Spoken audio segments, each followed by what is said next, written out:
1888 সালের 5ই সেপ্টেম্বর তৎকালীন মাদ্রাজ প্রেসিডেন্সির চিত্তুর জেলার তিরুত্তানিতে এক তেলেগু পরিবারে জন্মগ্রহণ করেছিলেন ডক্টর সর্বপল্লী রাধাকৃষ্ণন। ছোটবেলা থেকেই পড়াশোনায় ছিলেন তিনি অসাধারণ মেধাবী, ফলে একের পর এক স্কলারশিপ অর্জন করেছিলেন তিনি। শৈশবে পড়াশোনা করেন তিরুপতির স্কুলে, তারপর আরও উচ্চ শিক্ষার জন্য চলে আসেন ভেলোরে। মাত্র 16 বছর বয়সে মাদ্রাজ খ্রিস্টান কলেজে ভর্তি হয়ে দর্শন নিয়ে পড়াশোনা শুরু করেন তিনি। অল্প বয়সেই তার প্রতিভা চারদিকে ছড়িয়ে পড়ে, আর ধীরে ধীরে তিনি ভারতের ইতিহাসের অন্যতম শ্রেষ্ঠ দার্শনিক হিসেবে পরিচিতি লাভ করেন। শিক্ষা জীবন শেষ করে প্রথমে মাদ্রাজ প্রেসিডেন্সি কলেজে অধ্যাপনার কাজ শুরু করেন ডক্টর রাধাকৃষ্ণন। এরপর মাইসোর বিশ্ববিদ্যালয়ে দর্শনের অধ্যাপক হিসেবে যোগ দেন। 1921 সালে কলকাতা বিশ্ববিদ্যালয়ের দর্শনের অধ্যাপক হিসেবে নিয়োগ পান তিনি। 1926 সালের জুন মাসে ব্রিটিশ সাম্রাজ্যের বিশ্ববিদ্যালয় কংগ্রেসে কলকাতা বিশ্ববিদ্যালয়ের প্রতিনিধিত্ব করার সুযোগও আসে তার হাতে।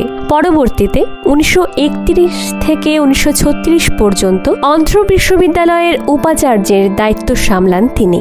শিক্ষাক্ষেত্রে তার অসামান্য অবদানের জন্য 1931 সালে ব্রিটেনের রাজা পঞ্চম জর্জ তাকে নাইট উপাধিতে ভূষিত করেন। ভারতের স্বাধীনতার পর ইউনেস্কোতে দেশের প্রতিনিধিত্ব করেন ডক্টর রাধাকৃষ্ণন। 1949 থেকে 1952 সাল পর্যন্ত সোভিয়েত ইউনিয়নে ভারতের রাষ্ট্রদূতের দায়িত্ব সামলান তিনি। 1952 সালে দেশের প্রথম উপরাষ্ট্রপতি হিসেবে নিযুক্ত হন। আর 1962 সালে ডক্টর রাজেন্দ্র প্রসাদের অবসরের পর ভারতের দ্বিতীয় রাষ্ট্রপতির আসনে অধিষ্ঠিত হন তিনি। 1967 সাল পর্যন্ত দেশের রাষ্ট্রপতির দায়িত্বভার সামলান সর্বপল্লী রাধাকৃষ্ণন।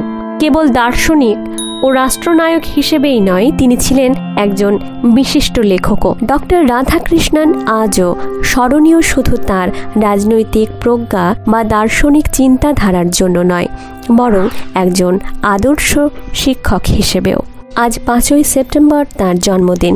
আজ সমগ্র ভারতবর্ষে পালিত হয় শিক্ষক দিবস হিসেবে।